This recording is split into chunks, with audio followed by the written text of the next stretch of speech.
there's this thing that exists, this multi-headed snake, and it's got this infinity problem. It's everywhere. That's that little circle down there.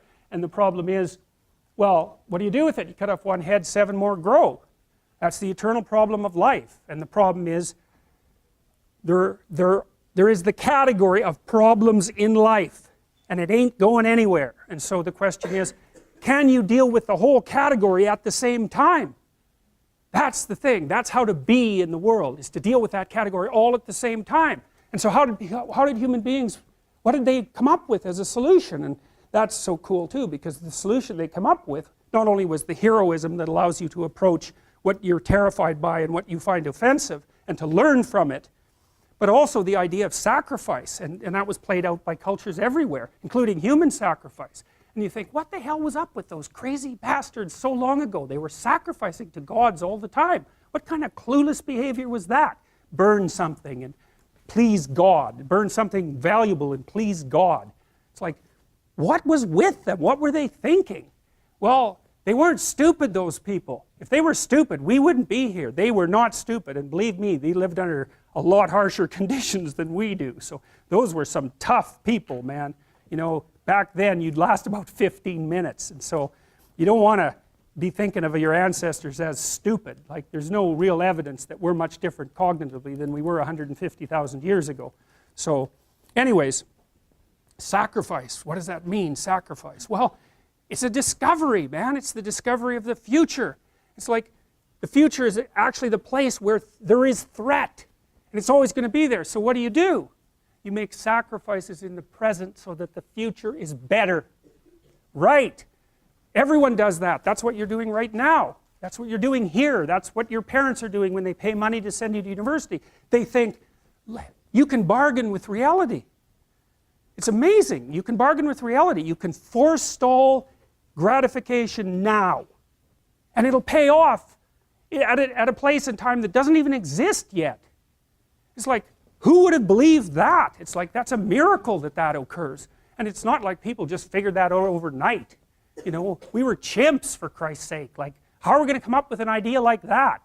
Well, it's like, well, we thought about it for 7 million years. And, you know, we got to the point where we could kind of act it out. But we didn't know what we were doing. But it was it emerged as like a dream. It was, so the terror of the future is a dream. And the solution to the terror, the dream of the terror of the future, is another dream. And it comes out in mythology and in fantasy and in drama, where you act out the sacrifice. And then it's a step on the way to full understanding. So we can say sacrifice now instead of doing it, you know, although we still do it. It's just not concretized like it used to be. We do it abstractly. And we all have faith that it will work, you know, and we also set up our societies so that it'll work. And one thing about, you know, I'm not a fan of moral relativism for a variety of reasons, partly because I think it's an extreme form of cowardice. But anyways, apart from that, no.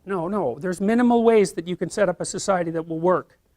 And so one of them is that the society has to be set up so that your sacrifices will pay off, or you won't work, and then the society will die.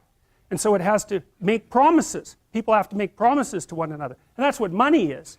Money is a promise that your sacrifice will pay off in the future. That's what money is.